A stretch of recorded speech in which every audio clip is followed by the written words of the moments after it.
¿Qué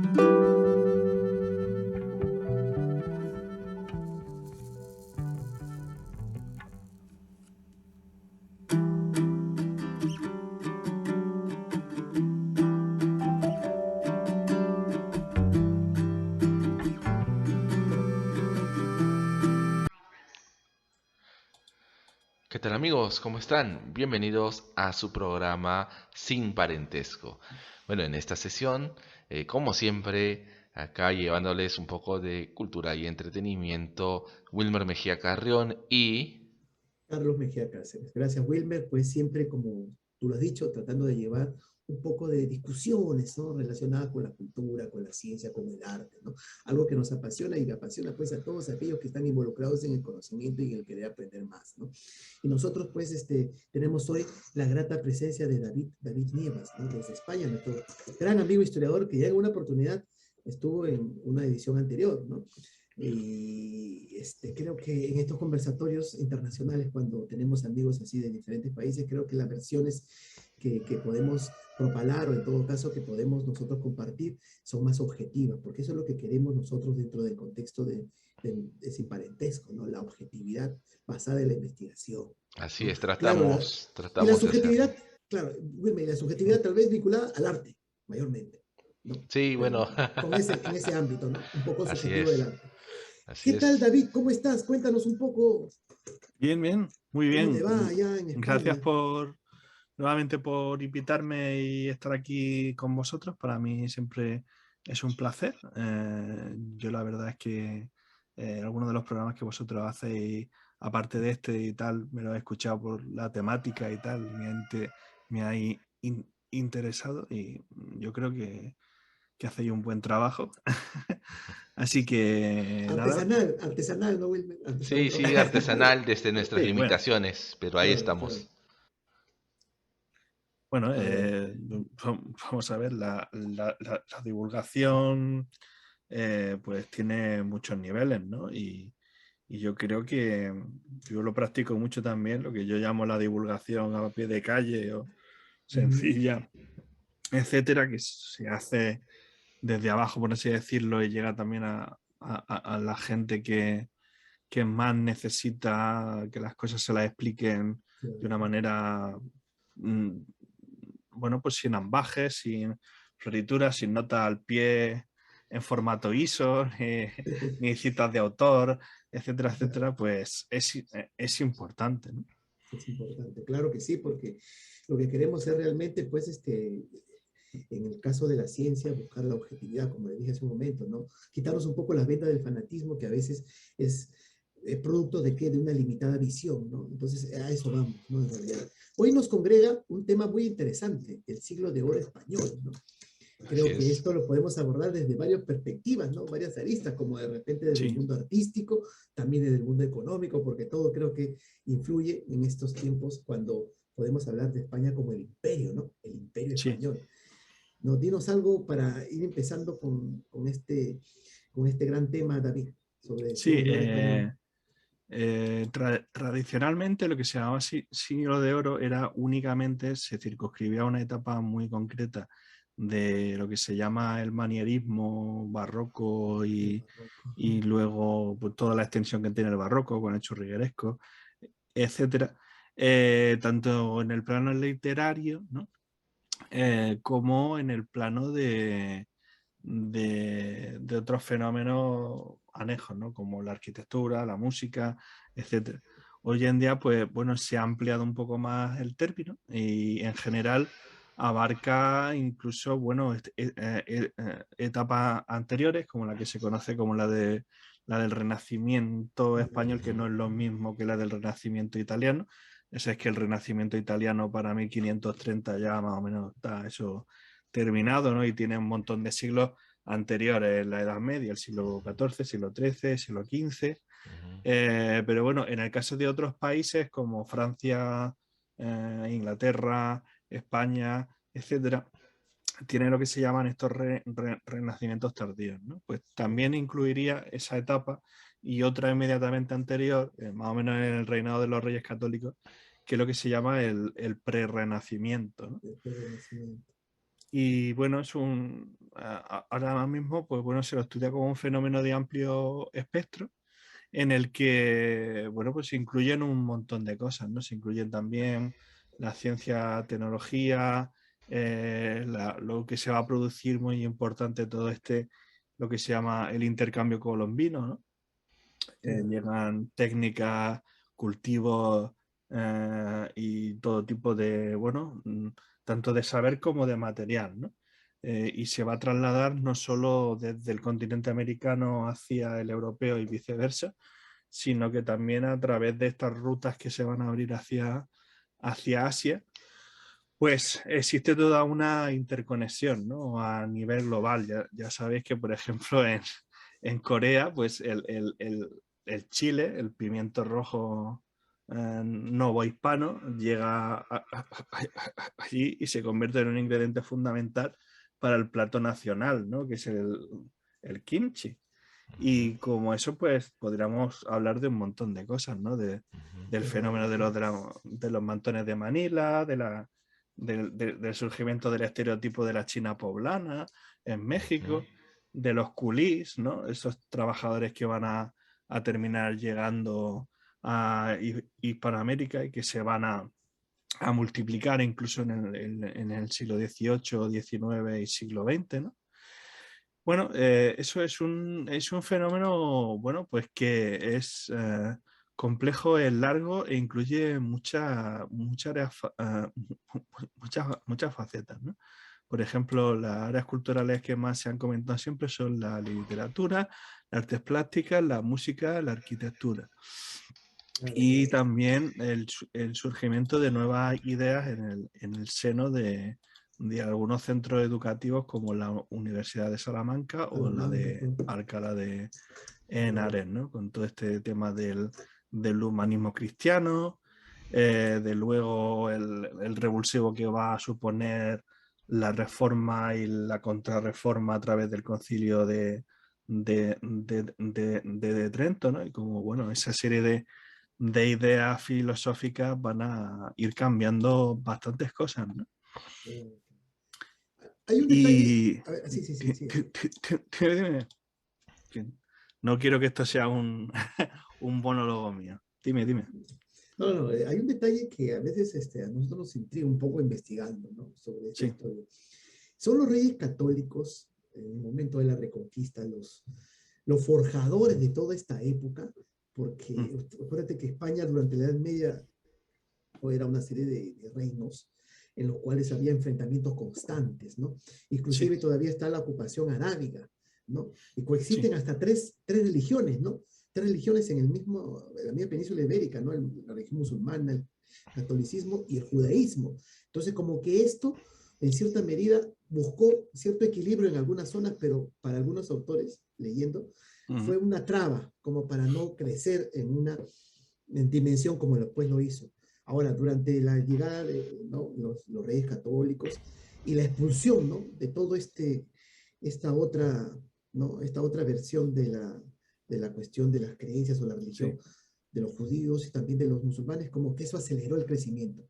¿Notas que de repente eso podría ser lo que generó esta ascensión a lo que llamaríamos después el siglo de oro? Bueno, hay una serie de factores que se van a unificar. Lo que tú has comentado es, bueno, la plasmación de un proyecto político que en general se va a dar en todos los países grandes de Europa Occidental, sean Francia, Inglaterra, etcétera, ¿no? Todavía no existía Italia, Alemania no existía porque eran principados, reyes, sí. Pero bueno, en general todos los estados que pudieron hicieron este proceso de homogeneización, ¿no? De homogeneización cultural.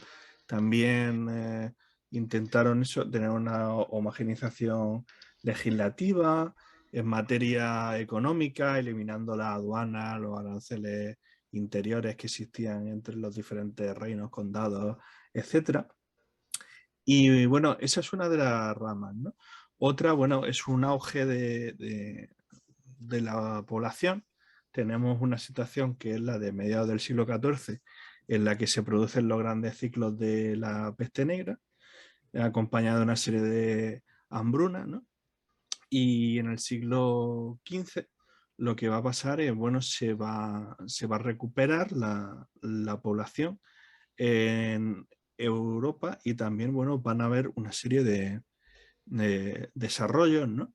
Tanto agrícolas como científicos técnicos, y bueno, en todas las áreas en general, que bueno, lo que provocan es el surgimiento de una sociedad mucho más dinámica. Es una sociedad que, bueno, en la que la población, aun cuando en los países occidentales sigue siendo de mayoría agrícola, etcétera, pues van a volver a crecer como pasó en el siglo XII, desde el siglo XI al siglo XIII, que se produce un auge muy grande del mundo urbano. Pues en el siglo XV pues se va a acentuar eso, ¿no? Entonces, bueno, hay una serie de población que, digamos, es como un excedente, es una población sobrante que hay que alimentar desde el campo a la ciudad, que, bueno, tiene que ganarse la vida con, digamos, nuevos tipos de trabajo. Y bueno, en general eso crea un dinamismo dentro de la sociedad, que viene con esta competitividad que hay entre los sujetos, bueno, que se ven forzados, ¿no?, a ella.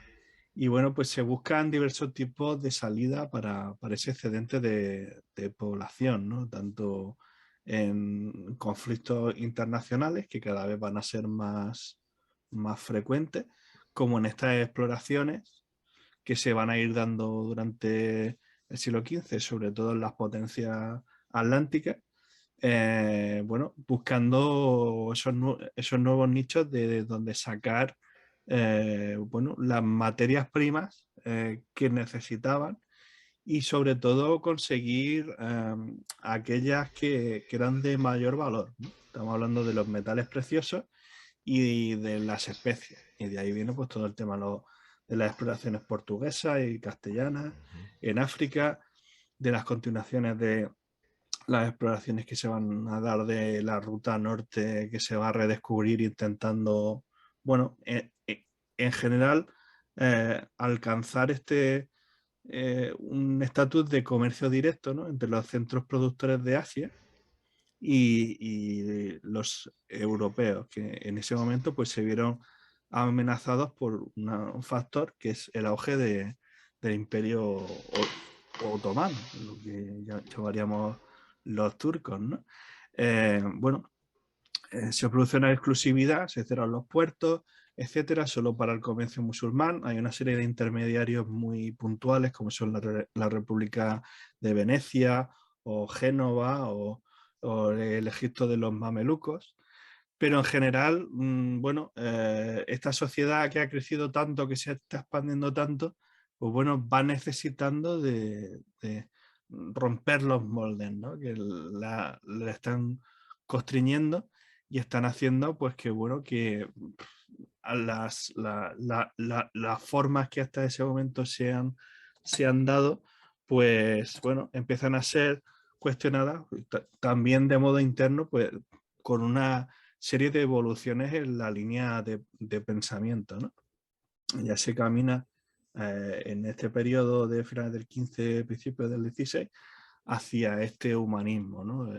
En el que poco a poco, sin desdeñar la religión para nada, ¿no? No es el Dios, digamos, por así decirlo, el centro de todos los actos y todas las cosas, etcétera, sino que empieza a surgir con una especie de individualismo, ¿no? El ser humano por sí mismo, repito, sin desdeñar la religión, porque muchas veces se ha querido ver un conflicto aquí entre las dos cosas, y no es así, ¿no? La gente del humanismo también era profundamente religiosa, pero bueno, tiene otra visión. Dime, Wilmer. No se te está Sí, escuchando. ahora sí.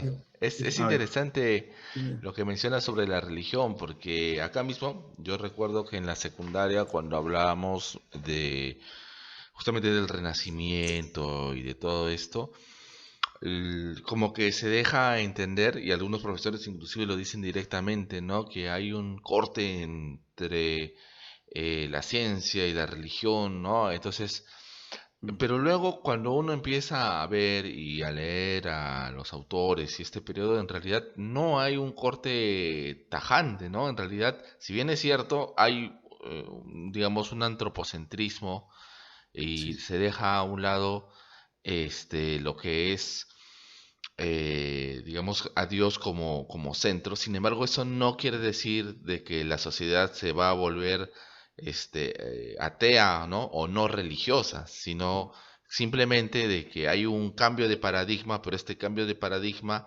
no implica la falta de o el ataque a las creencias religiosas, ¿no? O sea, creo que eso a veces falta sí, explicarlo bien y hay quienes, y como yo también, porque en un principio en la secundaria te enseñan eso, ¿no? Y también yo pensé eso al principio, ¿no? Oye, mm, pero ¿qué tal cambio, ¿no? En el siglo XVI, pero luego cuando empiezas a investigar más, a estudiar más, ves como que, oye, no encaja, porque si te dicen de que todo era no religioso, pero empiezas a ver que, sí, como tú pones, ¿no? Muchos de la sociedad sigue siendo bastante religiosa, los escritores de la época y en general todo sigue siendo bastante religioso, ¿no? Yo creo que simplemente es un cambio, sí, de paradigma, obviamente, ¿ya? Pero para nada significa una cuestión de ataque a la religión. Creo que eso se va a dar no, todavía no, después, ¿no? En el siglo XVIII, algo así con la Ilustración, recién ahí se dará, creo, o no sé.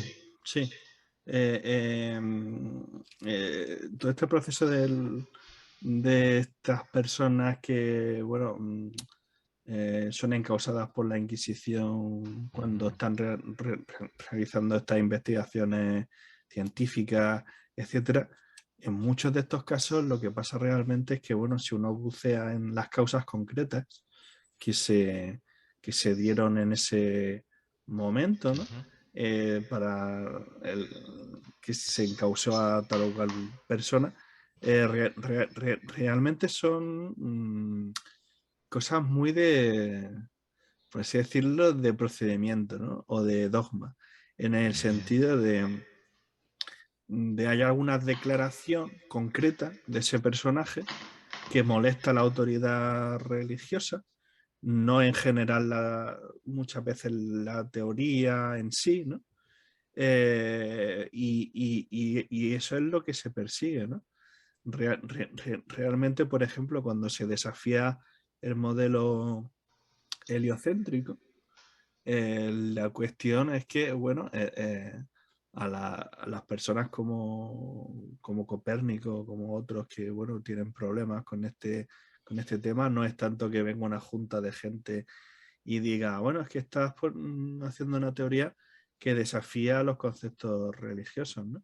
Sino que simplemente ellos, leyéndose sus obras, pues subrayan un par de pasajes y les dicen, bueno, tú en tu obra has dicho tal cosa que implica que, por ejemplo, se te pregunta si tú has dejado de creer que independientemente de cómo se organicen los astros, etcétera, cuestiones del tipo si no está Dios, Padre Trino, etcétera, en el centro de todas las cosas. Y entonces, bueno, ya es cuando esos personajes, en función de sus creencias particulares, pues responden de una manera u otra, ¿no? Pero bueno, eso no quiere decir que en muchas ocasiones, digamos, los pensadores o los científicos, digamos, que eran más dogmáticos en el sentido religioso, no estuvieran plenamente de acuerdo con, con estas cuestiones nuevas o supuestamente nuevas que se van planteando, ¿no?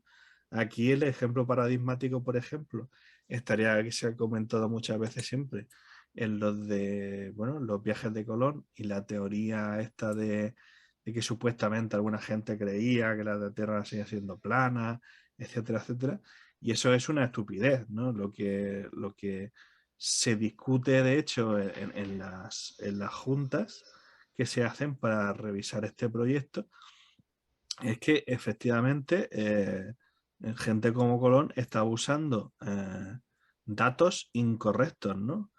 Por ejemplo, los cálculos de cuánto medía el diámetro del globo terráqueo que usa él, que están basados en Toscanelli, en Marino de Tiro, Claro, claro. etcétera, etcétera, pues los de la Junta que enjuicia eso no es que fueran retrógrados, estúpidos y tal, sino que ellos estaban manejando a autores más modernos y más fidedignos, entonces obviamente le decían, es que no hay no sé cuántos cientos de leguas, es que hay muchos más, ¿vale? Ujú, Y eso era estrictamente cierto, ujú. porque lo que no se esperaba nadie es que hubiera ese continente tan grande en medio, ¿no? Y luego realmente cuando sí se producen los viajes de circunnavegación, como el de Magallanes, como luego el de Drake, etcétera, la gente pues sí va a ver que los cálculos que se están manejando por parte de la intelectualidad sí eran acertados, porque bueno, ahí está el Océano Pacífico, que es enorme, ¿no? De hecho, bueno, algunos de los cálculos se quedaron cortos, porque a los marinos que luego les tocó hacer la ruta y ir desde el continente americano hacia Asia, pues se dieron cuenta que las distancias en el Océano Pacífico eran enormes, ¿no? Incluso un poco superiores a lo que ellos habían teorizado, ¿no? Entonces, bueno, tenemos ahí esa dicotomía, ¿no? Extraña, en la que, por ejemplo, a mí me gusta mucho puntualizar todo este tipo de cosas. Hay una anécdota, por ejemplo, en la historia de la medicina, que es muy curiosa, ¿no? Hay un personaje a finales del siglo XVI en Francia que se convirtió en médico real, que es un cirujano que se llamaba Ambroise Paré. Bueno, este hombre venía de bueno, le habían rechazado en el entorno de la universidad, ¿no? Y se había dedicado a una medicina muy práctica. Él hacía cirugía a pie de calle y con soldados y tal, y tratando enfermedades muy, digamos, desde las tiendas de campaña, ¿no? Y bueno, hay una anécdota que siempre se ha contado de, bueno, lo supuestamente estúpida y falta de criterio que era la medicina anterior, ¿no? Citando una anécdota de este personaje, que es que decía, bueno, uno de los cronistas decía, en la época de Ambrose Paré se creía que las piedras del riñón, que se llamaban en aquella época las piedras bezoáricas o bezoar, curaban todos los tipos de envenenamiento. Entonces, un día cogió a Hombres Pared y para demostrar que eso no era así, pues tomó a un tipo cualquiera que estaba por la calle, que crea mucho en eso, y le dijo, mira, te voy a hacer que firmes, ¿no? Ante notario el tema de lo que vamos a hacer. Si tú estás convencido de que ese tratamiento te va a salvar, yo lo que voy a hacer es que te voy a administrar un veneno, luego se te va a dar el preparado este con piedra del riñón que se le suele dar a la gente, y bueno, tú confías plenamente en que eso te va a salvar y te va a servir de antídoto, ¿no? Y el tipo este accedió, se tomó el veneno, luego se tomó el antídoto este y se murió, ¿no? Y entonces, claro, Ni luego como Ambros Paré placebo, ni como se, placebo. Pues. luego Ambros Paré dijo, bueno, pues he demostrado que este tratamiento no sirve para todos los envenenamientos. Pero bueno, aquí está el kit de la cuestión, ¿no? La ciencia moderna, como ha hecho este análisis, digamos, de lo que se llama el... bueno, no me acuerdo cómo se llama ahora mismo la teoría. Sí, un análisis lo que se llama positivista, ¿no? En el sentido de que la historia es como una especie de cosa que va de menor a mayor y que el conocimiento científico ha sido siempre así, ha ido de menor a mayor, ¿no? Pues se ha convertido en un relato para decir, mira, es que la supuesta ciencia medieval pues era una estupidez que no servía para nada y no se basaba en ningún principio útil. pero realmente luego, bueno, se han ido investigando cosas en tiempos bastante recientes que son muy interesantes, son como una especie de experimentos de historia de la medicina para ver si los recetarios, por ejemplo, que había en la Europa medieval, pues tenían algún tipo de efectividad, etcétera, y se han dado cuenta que sí, que muchas de las recetas más comunes, lo único que pasa es que usan elementos naturales que tienen principios activos que hoy en día se toman en concentraciones mucho más estables, o sea, a veces ni mayores ni menores, ¿no? Porque, por ejemplo, si uno se toma demasiada infusión con una concentración de tal, de hecho en la época se estaba tomando más dosis de lo que hoy nos tomaríamos con un par de píldoras o de pastillas, ¿no? Que te receta el médico. Y en algunos casos al revés, la gente se estaba tomando menos cantidad de dosis de la que se supone que se tiene que tomar para que un tratamiento sea efectivo. Pero el principio activo estaba ahí. Y en el caso de la anécdota esta de Ambrose Paré, lo que se ha demostrado es que efectivamente entre la composición que tienen las piedras del riñón, pues hay una capacidad absorbente de los venenos con base de arsénico, que eran los más comunes. ¿Qué pasó? Que a este tipo en el experimento no le dieron un veneno con base de arsénico, le dieron otro tipo de veneno, con lo cual el antídoto no funcionó, ¿no? Pero bueno, ya se ha quedado Entonces, la mala prensa, ¿no? De que eso no servía para nada. o sea, de todos modos había algo rescatable en todo ese conocimiento. Claro, definitivamente Sí, faltaba todo el rigor científico de investigación, todos los protocolos que conocemos en la actualidad, en fin, ¿no? Eso también podría aplicarse a la sangría, ¿no? ¿No? Porque recuerdan que la sí, sangría, cuando había pues un proceso de infección, lo que requerían un poquito después, creo, en esos años, era quitarle sangre, ¿no? sí. Al que estaba enfermo. Sí, era Si la él era, teoría de los humores, sí. claro, bueno, si este era realmente fuerte, podía regenerar rápidamente, ¿no? La sangre perdida. Y como esa sangre estaba infectada, ya la nueva creo que podía ayudarle, ¿no? Pero si es que era débil este señor, moría, ¿no? Ahí mismo. Entonces, había pues un 50% de efectividad y otro no. Pero Sí, no, sí, pero no se explicaba que era por ese factor de la sangre infectada, ¿no? Porque no se sabía todavía ese detalle y por eso es que había esos riesgos, ¿no? Bueno, Yo recuerdo... particularmente Ajá, ajá, para ver sí, esto, es muy interesante lo que dices de la medicina medieval porque se aplicaría también a la medicina indígena, ¿no? De diferentes lugares del claro, mundo, claro. claro. O sea, La igual se la folclórica, ¿no? desdeña, Ajá, pero ajá, en claro. realidad sí tiene componentes que obviamente mejoraron y aliviaron a las personas en su momento, ¿no? Igual que la medicina efectivamente. medieval, para los europeos y en este caso para los americanos nativos también, ¿no? Entonces a veces esa idea positivista o evolucionista, ¿no? De que siempre lo que de ahora es mejor que lo de antes.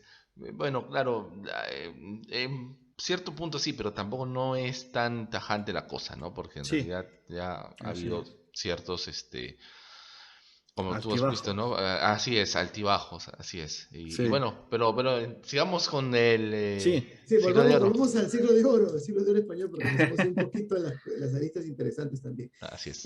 Claro, el siglo de oro español, como tú decías, ahora es tomado en cuenta desde el Renacimiento, ¿verdad? Porque mayormente era el barroco lo que se tomaba en cuenta dentro de toda esa época, que fue muy trascendental. Es una época en que España se vuelve un imperio, mm, ¿verdad? Por sus colonias, ¿no? Porque también tenía una buena organización militar. Pero contrariamente a lo normal, es una etapa también de crisis, sobre todo en sí, diferentes sectores sociales. Estamos hablando específicamente en el barroco, ¿no? Es una sí, época en que España sí, recibe gran cantidad de oro de repente de las colonias, tiene victorias importantes en diferentes contextos o campos de batalla de Europa, hasta inclusive en los Países Bajos, ¿no? Creo que ujú, también estuvo ahí en los Países Bajos. Pero contrariamente a esto, es una etapa también de crisis, bastante crisis económica de las clases bajas y sobre todo se evidencia esto a través de la literatura picaresca, ¿no? Cuando el sí, pícaro es el más pobre, el lazarillo, por ejemplo, ¿no? Que las madres, por ejemplo, la única opción que tenían para poderle darle algo de sobrevivencia a su hijo era dárselo a otra persona que después nunca se lo devolvía, ¿no? Y que mm, nunca lo veían después al niño, ¿no? Entonces, eso fue un contraste bastante fuerte, ¿no? Porque si habla del Sí, siglo de oro, economía creciendo y otros sectores sociales así bastante empobrecidos, sí, ¿no? era una sociedad que bueno, una sociedad muy desigual. Ujú, En ese mundo que se refleja en esa literatura, ¿no? Como ujú, tú has citado la Celia de Tormes, también tenemos el Guzmán de Alfarache, la vida del ¿no? busco Ujú. Don llevador. Pablos. mm, Y ahí surge en España, Sí, surge la literatura picaresca, ¿no? Porque en realidad no hay sí, otros. De ahí se va, se mm, traduce a diferentes lenguas, ¿no? Se claro. vuelve popular, ¿no? Eso es Ajá. lo que está reflejando es eso, la existencia de una clase social en el Ujú, mundo urbano, que, bueno, de gente que ha venido del campo a la ciudad buscando una vida mejor.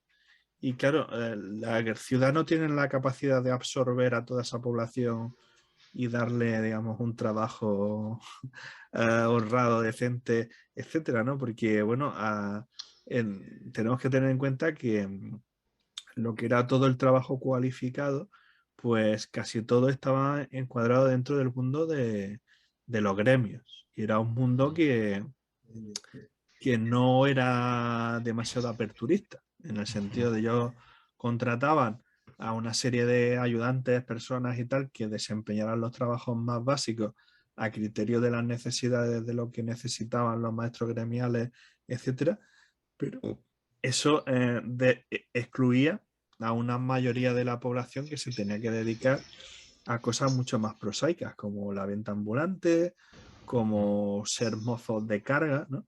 Estos los que se llamaban los mozos de cordel, que eran hombres, pues eso, que llevaban unas cuerdas, las solían llevar encima del hombro y tal, y la usaban, pues eso, cuando le encargaban llevar una cosa, un peso de un sitio a otro, lo que hacían era envolver con ese cordel el peso correspondiente, de modo que se lo pudieran echar encima de la espalda, ¿no? Los aguadores también eran gente que vivía, bueno, eran trabajadores no especializados. Lo que hacían iban a la fuente, llenaban unos cántaros de agua muy grandes y como las casas no tenían agua corriente, pues la gente de las casas les pagaba para que ellos, bueno, hicieran ese trabajo duro de llevar el agua, subirla a la casa correspondiente y ahí tenían como una especie de tanque o de depósito y tal, y ellos se encargaban de llenarlo, ¿no? Y claro, también hay una gran mayor parte de la población que, bueno, no se puede dedicar ni a una cosa ni a otra y tal, y bueno, tiene que vivir de la mendicidad, ¿no? Y ahí, bueno, hay personas que se dedican a ello por sus circunstancias personales, otras porque se nos informa en el mundo de la picaresca, porque les resultaba más rentable eh, vivir de ese tipo de actividades, e incluso de actividades delictivas, ¿no? De robo, de allanamientos, etcétera, etcétera, que con un trabajo, digamos, normal, ¿no? Un trabajo más decente. Y bueno, son factores que se van sumando, ¿no? Y en las ciudades pues se crea toda esa capa, ese estrato de personas pues que vive así un poco como puede, ¿no? Y hay, por Sí, como los de ejemplo, ahora, ¿no? Como los de ahora que acá, bueno, en nuestro país, acá en el mm, Perú, por ejemplo, los que cada día buscan ¿no? Los famosos, entre comillas, le llamaríamos Wilber cachueleros, ¿no? Hacían sus trabajitos por aquí, por allá, ¿no? Hacen ahora también, ¿no? Miren, sí, estamos hablando del Claro, siglo XVI, mira, del siglo XVII, muy semejante a lo que estamos viviendo en ciertos países como el nuestro, ¿no? claro, claro. Ajá. Ahora, para mí particularmente, una de las cosas que me llama la atención es que estamos hablando del siglo XVI, una época en la cual España pues ya había tenido ya el contacto y ya tenía el dominio de lo que es ahora pues Claro, sí. México, ¿no? Lo que era la Nueva España y Sudamérica, ¿no? Con el virreinato del Perú y bueno, parece ser de que este engrandecimiento que tuvo el imperio, como que no sirvió para mejorar la calidad de vida de la gente, ¿no? De allá. O no, sea, no, claro. No, creo que eso a veces no se habla, ¿no? Porque, no, o sea, sí, sí, Claro, se, no se dice. se, se interpreta que se traen los metales preciosos, se traen la riqueza, etcétera, y todo eso se acumula aquí, ¿no? Y no Sí.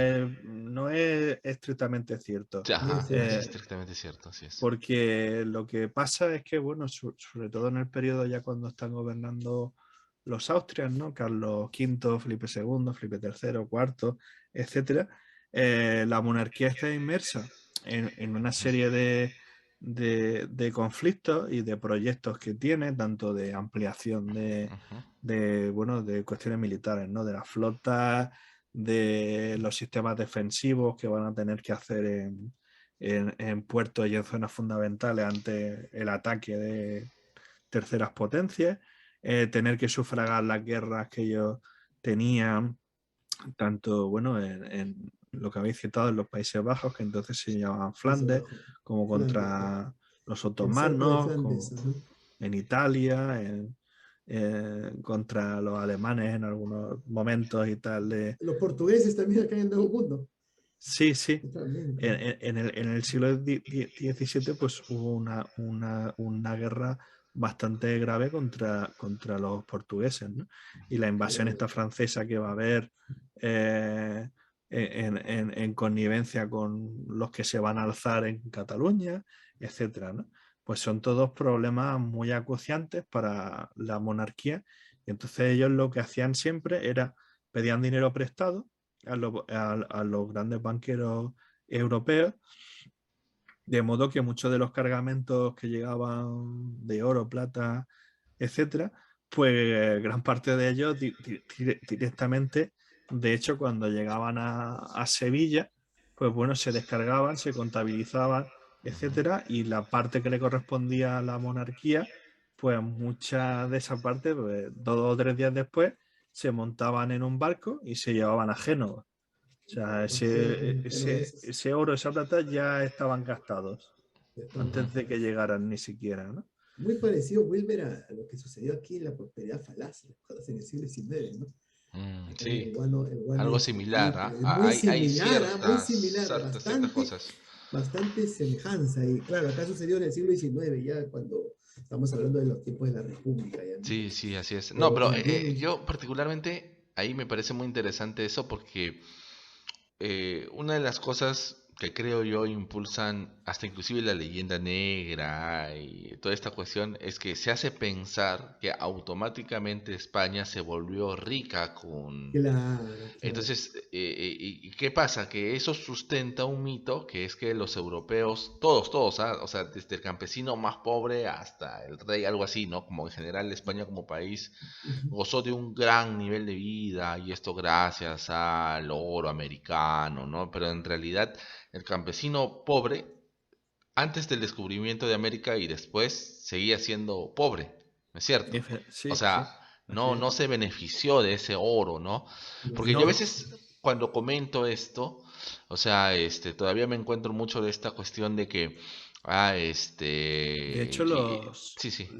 los campesinos particularmente en Castilla, en el siglo XVI, XVII, tenían conceptualizado como que se había vivido una edad de oro en los que el pueblo llano había vivido un poco mejor, en el reinado de los reyes católicos. Ujú. Y consideraban que el reinado de los Austrias estaba siendo desastroso, porque Ajá, mira, ve. realmente eso se produjo una despoblación con la gran cantidad de gente pues, que terminó yendo del campo a la ciudad, que terminó emigrando, que se terminó metiendo en el ejército, en el clero, etcétera, etcétera, Ujú. por episodios que hay de hambruna, de peste y sobre todo por el aumento de las cargas fiscales. Porque claro, la monarquía necesita dinero inmediato, ¿no? No puede esperar a que le lleguen las remesas de oro, de plata, etcétera. Y la manera de adelantar todos esos gastos era mediante impuestos a la gente normal. Entonces, claro, ellos consideraban, pues eso, que su nivel de vida se había visto perjudicado, ¿no? Y que para nada estaban viviendo en una edad de oro en lo que les concernía a ellos, ¿no? De su vida diaria, ¿no? Entonces, cuando hablamos de siglo de oro, estamos hablando sobre todo para las letras o para la literatura y no tanto para la Sí, calidad de vida de la gente. ¿no? Claro, claro, porque a veces se Sí, o considera que el siglo sea, de oro van por todos los campos, ¿no? Económico, político, ¿no? si hay Y un más, aumento a lo ajá, mejor de la calidad de vida y de las costumbres, bueno, son más suntuarias y tal, en la nobleza, en la corte, en las clases altas, en lo que es el alto clero, etcétera, sí, ahí sí hay un, bueno, hay un mejoramiento progresivo, etcétera, pero en las clases bajas y más humildes, pues bueno, el único impacto que hay real es bueno estos avances científicos, bueno, no científicos, sino técnicos y tal, que se van dando en algunos campos, como el agrícola, como la extensión de algunos desarrollos hidráulicos que venían desde la Edad Media, bueno, pues que hacían que se pudiera sacar mejor el agua de los pozos, que la rotación de los campos fuera un poco más productiva, etcétera. Pero realmente, como vosotros estáis diciendo, no es que llegara el oro y la plata del Potosí y a Ajá, un tipo que claro. vivía en Cáceres claro. en la mano le daban Ajá, claro. 5 doblones. No, eso no Y eso lo pasaba. dice, claro, y eso lo dice con bastante claridad Francisco de Quevedo en su poema Poderoso Caballero de Don Dinero, ¿no? Mm, Habla un poco de cómo llega a los bancos, se inicia en América, en fin, ¿no? Todo ese contexto. Lo que sí podríamos decir que es una época en que coinciden, ¿no? Coinciden, digamos, los mejores representantes de las artes, porque si no me equivoco, efectivamente. también está en la pintura Velázquez, ¿no? Uno de Sí, los grandes en el barroco mismo, ¿no? Y el barroco es un intento también, miren, de mostrar una madurez literaria. Con esa madurez ya se está tratando de hasta hablar de la realidad, lo que de repente no se hablaba en ninguna otra literatura del mundo. Mira, sí, por ahí empieza, ¿no? El gusto, digamos, el antecedente del realismo está en el barroco, porque ya con esas sí, novelas picarescas, ¿no? De ese tipo, ya se estaba reflejando la sociedad española. Entonces, sí hay un desarrollo en el caso de las letras, en el caso de la literatura, porque ya es una madurez, ¿no? Llegar a un realismo mm, anterior a lo que se está dando en el mundo, bueno, específicamente no con la rigidez que significa ese término, pero llegar a anticiparse, creo que es ya una dictadura no madura, ¿no? Ya estamos viendo en ese sí, sentido, bueno, ¿no? yo tenía aquí como un guión, unas cosas, bueno, para hacer un poco de resumen, para que la gente se dé cuenta del impacto de esto y de la profundidad y que le suene el nombre de algunos autores, de algunas cosas que seguramente habrán escuchado alguna vez en su vida o sobre todo en la etapa educativa, ¿no? Por ejemplo, en el panorama literario, pues se empieza en este prerrenacimiento, ¿no? En el que existía a finales del siglo XV, principios del XVI, un gusto sobre todo de lo que se llamaba una literatura idealística, ¿no? Que eran estos libros de caballerías y tal, que gustaban mucho, pero va surgiendo este otros temas que se llaman el naturalismo, ¿no? Que reflejan un poco la vida de la época, como la Celestina. Aparece la novela picaresca de la que hemos hablado antes, ¿no?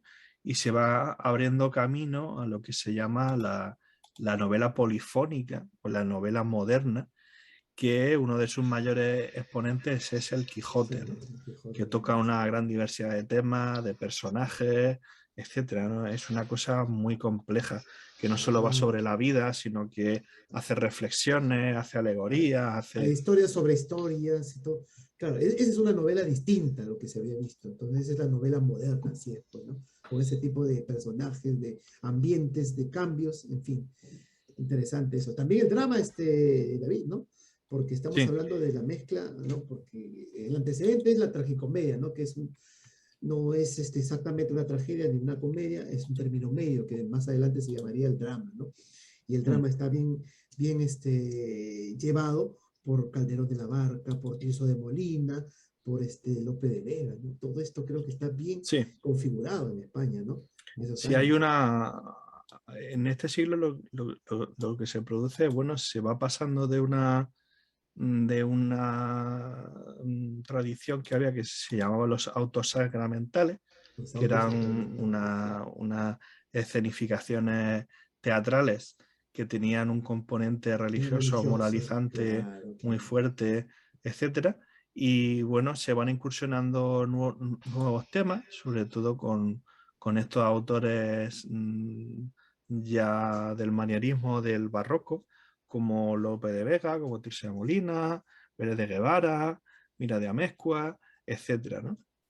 Que bueno, van dando una nueva perspectiva de lo que bueno, se va a cristalizar, se va a llamar el teatro clásico español o teatro del siglo de oro, que bueno, tiene una multiplicidad de temas, va sobre todo muy al grano en cuestiones de llegar a la gente, ¿no? Se tocaban temas que eran a la misma vez muy actuales y también muy universales, ¿no?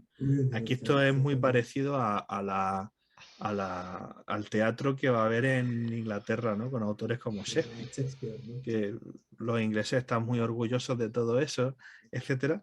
Pero bueno, esto también existió en España. De hecho, a mí me gustaría hacer la apostilla porque bueno, todo esto también tiene sus extensiones en el mundo virreinal, ¿no? Por ejemplo, en el virreinato de la Nueva España Claro. se pasa del siglo XVI a estos autores que son fundamentalmente cronistas, ¿no? Como Bernal Díaz del Castillo, el propio Sahagún, con este trabajo que él tiene de antropológico, ¿no? Fernando de Alba y Xilóxitel, etcétera, ¿no? Y bueno, van surgiendo nuevos temas, por ejemplo, un autor de finales de siglo que se llama Francisco de Terrazas, que es uno de los primeros poetas que se conoce de la Nueva España, y en el siglo XVII va a haber un gran impacto del barroco, ¿no? Con autores como por ejemplo Diego de Rivera, la famosa Sor Juana Inés de la Cruz, Fray Miguel de Guevara, que no fue a, Agustino de la zona del Michoacán, etcétera, ¿no? Y en el caso del virreinato del Perú, pues bueno, vemos un proceso muy similar, ¿no? El lunarejo, el famoso lunarejo, Juan Espinosa, claro, un gran orador de esos tiempos también, sacerdote. Sí. Claro, así es. Qué interesante porque esto es, no podemos decir que no se logró nada, al contrario, pues acá se vuelve universal, realmente el artista español se vuelve universal, ¿no? Como tú estás hablando, los dramas ya salen de todo ese cliché de que daba vueltas y vueltas de lo religioso y se van al drama histórico, al drama filosófico, al drama cotidiano, ¿no? De la vida de España. Eso. Qué interesante, mire, cómo se abarca por todo ese contexto. Y es algo paralelo a Shakespeare, aunque un poquito que van por esos, ¿no? Un poquito difieren, pero hay algo paralelo, ¿no? Que se va dando. Y ese es el gran teatro clásico español, ¿no? Y tenemos las mejores obras ahí. Eso sí podemos decir que es lo mejor directamente en este siglo de oro, ¿no? Pero a mí me surge una pregunta, ¿no? Sí. Bueno, sabemos de que en realidad la calidad de vida del español promedio, digamos que no se vio mejorada en este siglo, ¿no? De oros. Pero entonces, para que estos artistas, estos escritores, en general, estos pintores, tengan ese nivel y esa calidad, es porque obviamente eran financiados, ¿no? Entonces, ¿cómo vivían? ¿De qué vivían? ¿Quién los financiaba? ¿La aristocracia? ¿La el nobleza? mecenazgo, ¿no? Había Sí, mecenas claro. también, ¿no? Había desde ya siglos anteriores la costumbre del mecenazgo por parte de los nobles, ¿no? Pero bueno, también hay un fenómeno que va a ir existiendo, en el caso sobre todo de la literatura, que es el tema de los impresores, de los editores. Como la imprenta ya va a entrar ya va a entrar con fuerza, cada vez va a haber un número mayor de lectores, aunque no hubiera una alfabetización general, si existía, por ejemplo, un fenómeno de, bueno, cuando se ve una novela y tal, pues a lo mejor se contrataba a la persona que sabía leer en la zona, el licenciado o quien fuera, para que hiciera una lectura pública, ¿no? Y entonces se juntaba la gente, cada uno pues le daba un maravedí o lo que fuera, Y el tipo pues hacía una lectura pública del libro correspondiente, ¿no? Luego, entre la gente letrada, un fenómeno muy curioso que se va a dar, los que no son de un nivel adquisitivo alto y se pueden permitir una biblioteca muy grande, pues bueno, hay varias opciones, ¿no? Están ya desde siglos anteriores lo que se llamaban los pliegos de cordel, que eran, bueno, unas impresiones que se hacían, antiguamente le hacían también amanuenses y copistas y tal, las hacían más o menos en serie, pero en esta época se hacen también impresos, ¿no?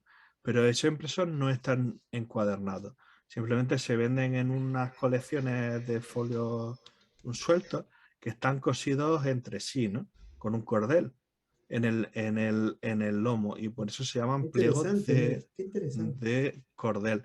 Y en algunos casos lo que hacía era vender las obras por fascículos, ¿no?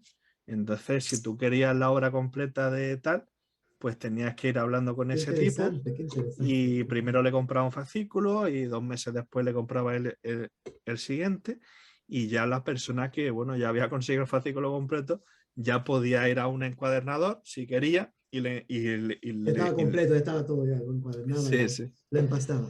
Y Eso, luego eso me, también eso me hace en... recordar un poquito, Sí, discúlpame, David. no pasa O nada. sea, este es un antecedente de lo que sería la novela de folletín durante el romanticismo. Miren, un Sí, sí, antecedente, sí. no lo había encontrado ese dato que tú me dices, ¿no?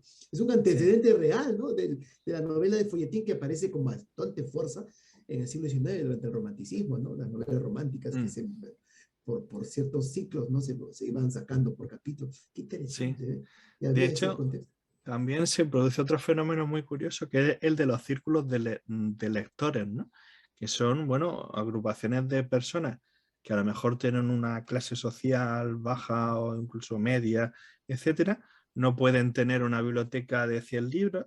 Lo que hacen es, bueno, se compran alguna obra y, bueno, luego quedan con sus compañeros, con sus homólogos, y quedan en diversos entornos, ¿no? Uno de ellos muy, muy curioso, por ejemplo, en las zonas rurales eran los molinos, porque en los molinos la gente, cuando llevaba el trigo y tal para la molienda, pues tenía que estar bastante rato esperando a que la piedra de molino hiciera su tal, Claro, y entonces pues era una ocasión como para charlar.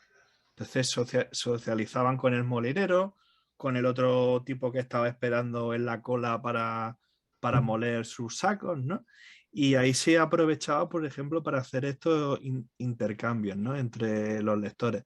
Y decían, mira, yo me he comprado este libro de Quevedo, pues pásame este otro que te compraste tú, que ya te lo has leído, y así se lo iban intercambiando, leían más libros, ¿no? Y no hacían falta que se los compraran todos, ¿no? todos. Ajá. Era unas cosas bastante curiosas. Sí, qué curioso, ¿ah? Sí, Muy curioso, interesante. muy interesante porque no lo había visto desde ese punto de vista y tampoco lo había encontrado así nomás. Qué interesante. Entonces la novela de folletín está ahí, ¿no? Digamos, ¿no? Es todo un deseo, ¿no? De que se conozca y eso motiva aquí a los escritores, pues definitivamente motiva a los autores.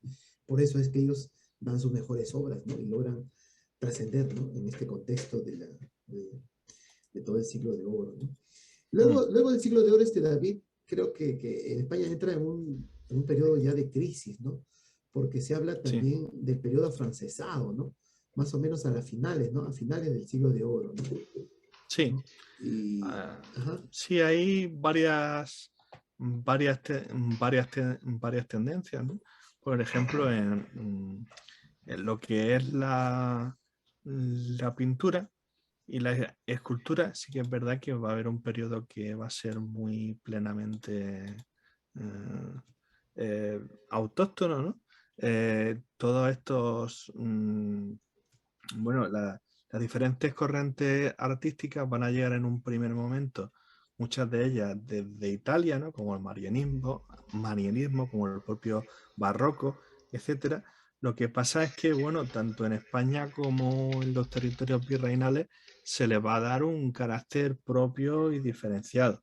por supuesto. Y bueno, estamos hablando de que eso, que en la segunda mitad del 16, durante todo el 17 y gran parte del 18, pues sí va a haber un arte propio, en fin, con unas características muy interesantes, ¿no? Al final, ya a finales del 18 o principios del 19 y tal, pues sí, van entrando nuevas corrientes, porque bueno, esto no se queda estático, no es una cosa Claro, claro. que sean impasibles ante las nuevas tendencias que van surgiendo en Europa, etcétera, y bueno, se van adaptando, ¿no?, a esos nuevos estilos que van surgiendo, ¿no? Pero bueno, sí que es verdad que se puede afirmar que en esta gran expansión que hay, bueno, dentro del propio territorio peninsular, pero también dentro de los territorios americanos, uno de los aportes fundamentales que hay, cultural, es todo el tema del barroco, ¿no?, que se va a ver en todas las El barroco, expresiones bueno, artísticas, en la arquitectura, la pintura, la escultura, la poesía, la literatura, etcétera, etcétera. Va a ser un periodo muy, muy dinámico, ¿no? sí, claro, el periodo barroco pues es trascendental, ¿no? Inclusive, como hemos visto hace un momento, ¿no? Es una forma también de reflejar la realidad de esos tiempos, ¿no? Y también la competencia, el estilo, ¿no? La singularidad, en fin, es amplio. Hablar del barroco es hablar pues, de una cuestión bastante amplia. Yo quería resumir de repente esto un poco porque lo podemos ver específicamente el estilo barroco en los cuadros de Velázquez, ¿no? Velázquez Sí. más o menos te retrata una síntesis, porque es variado, ¿eh? En algún momento pinta, por ejemplo, la realeza, las meninas, en otro pinta a los pobres mendigos de la calle, ¿no? A los muchachos también, ¿no? Entonces, ahí está, digamos, toda la sociedad española, ¿no? Y con el estilo, pues, del barroco, que era un claro oscuro, me parece, ¿no? ¿No? Un poco el claroscuro dentro de esas representaciones pictóricas, ¿cierto? Sí, bueno, en la pintura, ya que estamos hablando de ella, bueno, pues empieza en una fase de esta del prerrenacimiento, que destacan autores como Berruguete, Pedro Machuca. Luego hay autores que se van a ver influenciados por un estilo, bueno, ya de finales del Renacimiento, más parecido al de Leonardo, ¿no?, como Juan de Juanes. Y luego toda esta tendencia que va a haber durante el siglo XVI, la parte central, ¿no?, con pintores de corte, ¿no?, como Sánchez Coelho, como el Greco, este autor que va a introducir este estilo tan particular que él tiene, manierista, ¿no?, pero también propio, y que bueno, es un autor que se va a afincar aquí, que va a trabajar en el entorno cortesano, y luego pues bueno, toda la nómina de autores que después del manierismo, durante el barroco, pues van a ser fundamentales, ¿no? Se ha hablado de Velázquez, pero también habría que hablar un poco de Zurbarán, de José de Rivera, de Francisco Herrera, Juan Valdés Leal, o Alonso Cano, ¿no?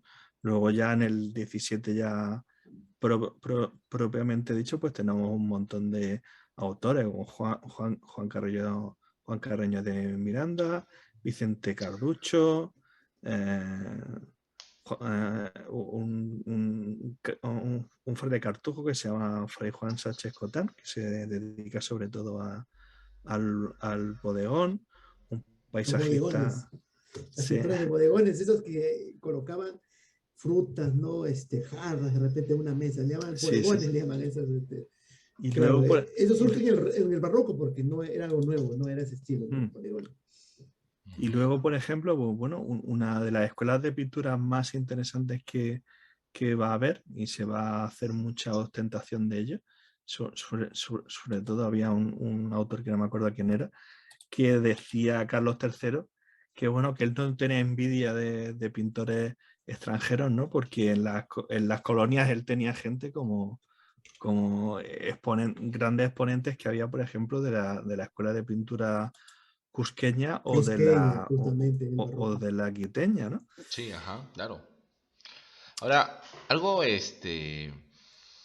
que para mí, bueno, es muy interesante con respecto al siglo de oro es que, y esto creo que no se menciona mucho, ¿no? Y estábamos un poco hablando de esto antes de iniciar la entrevista, es que los mismos iniciadores del romanticismo alemán, ¿no? El Círculo de Jena, a comienzos del siglo XIX, por ahí finales del XVIII, sobre todo finales del XVIII, ya mencionaban de que para ellos dos antecedentes claros del romanticismo alemán eran eh, Calderón de la Barca y Cervantes. Sí. Inclusive ellos consideraban que eran ya románticos, así, ¿no? Forjadores, forjadores. Claro, claro, o sea, es interesante eso, ¿no? O sea, y sin embargo eso ni siquiera se enseña cuando te hablan de la literatura romántica, del romanticismo, ¿no? Claro, Entonces, sí. y eso es interesante y en parte me parece a mí que de alguna manera como que se soslaya este hecho y se hace pensar de que más allá del siglo de oro ya España no contribuyó en nada pues a la literatura posterior, ¿no? Cuando en Sí. realidad, si es el Claro, mismo círculo de Jena, estamos encontrando claro, no, varios si el mismo detalles. círculo Ajá. de Jena lo dice, o sea, imagínate, o sea, reconocen el aporte de la literatura del siglo de oro española para la realización del romanticismo. Y ahora que estamos conversando, estamos Sí. viendo que en el siglo de oro había muchos antecedentes a lo que va a ser el realismo, el Claro, romanticismo, entre el otros. O sea, romanticismo. no, yo creo que Mm. ahí falta de repente hacer un estudio más eh, Que rescate relacional, más, ¿no? claro, Que que rescate rescate más, más así es. el aporte del siglo de oro de la literatura española al mundo, ¿no? A Al los milenios mundo, Sí, ajá. posteriores. Eso Porque sí se sí. lo enseña como destacaría, muy ajá. cerrado, ¿no? Como que una isla, Claro. ¿no? El siglo de Como que oro ahí aconteció termina y punto, y y después punto, pasamos ¿no? a otro y ya. Y ya, No, no, ajá. no. Mm. Y luego España quedó en las tinieblas, ¿no? Uy, perdón. No, y Y también podemos solamente, hacer, claro, Mm. y también los señores de la generación del 27 cómo revitalizan también el siglo de oro, ¿no? Los poetas, por eso mismo le llaman generación del 27 porque están hablando de los 300 años de la muerte de Góngora, ¿no? A quien se ujú, pensaban que era uno de los grandes, ¿no? Y en su momento, Góngora, considerado en algunos momentos, en algunos aspectos de su obra, el príncipe de las tinieblas en su momento, ¿no? Porque por la excesiva digamos, la excesiva retórica, ¿cómo le podríamos decir? Ornamentación, ¿no? La excesiva Sí. ornamentación de su estilo en sus poesías, ¿no? En sus metáforas, ¿no? Entonces, Mm. como que fue un poquito así dejado de lado. Y claro, lo revitalizaron los señores de la generación del 27, ¿no? Revitalizaron a sí, toda sí, esa claro, tendencia, ¿no? Entonces, claro. y la generación del 98 también, ¿no? En cierta medida, un poco tratando de hacer que España salga de la crisis, ¿no? Amando su pasado y todo lo que fue su tradición, ¿no? Ahí faltaría un poquito más, ¿no? Claro, faltaría un Entonces, poco más. Yo creo que también, ajá, de verdad, el rescate, particularmente creo que del siglo de oro, entenderlo más, también conllevaría entender mejor el arte que se hizo en América, ¿no? En los virreinatos Sí. claro, americanos, claro, eso sí, también. Bueno, lastimosamente es una educación como que muy partida, ¿no? A veces no se entiende de manera global toda esta cuestión, ¿no? ¿No? Y no nos hacen entender y comprender, digamos, el valor de este periodo con respecto tanto a la literatura posteriormente europea, inclusive acá mismo lo que pasó, porque acá se dio un arte muy interesante también con la escuela cusqueña, la escuela quiteña, claro, que como inclusive se hicieron piezas musicales Sí. barroco, porque el quechua eh, no la leyenda negra o en general lo que la gente cree es que los españoles impusieron el español y punto, cuando en realidad, bueno, Mm. se rescató el quechua, es un es proceso, un ¿no? Pero el proceso, es un quechua, proceso. ¿no? Por eso se da sobre todo en la República, ¿no? Pero al principio, por cuestiones de evangelización, inclusive muchos jesuitas, muchos curas, sacerdotes van a aprender el quechua y se va a dar una interesante Claro, y sí, ajá, música, ¿cómo se podría decir? ¿No? En quechua, ¿no? Inclusive, ¿te acuerdas? Sí. Creo que uno de nuestros entrevistados pusimos, ¿no? Una canción, no canción, como una melodía, no sé cómo decirle, porque es todo en quechua, ¿no? Hutin, Hanan, Pasa, Kusui, creo, algo así. Que es muy interesante, ¿ah? Y que no se rescata mucho. Lo he pronunciado totalmente mal. Alguien que habla quechua y me está escuchando de repente ya está molesto, pero eso es lo Si que no me te, acuerdo. si no te criminaliza, creo que va a aceptar tu Sí, sí. salvedad.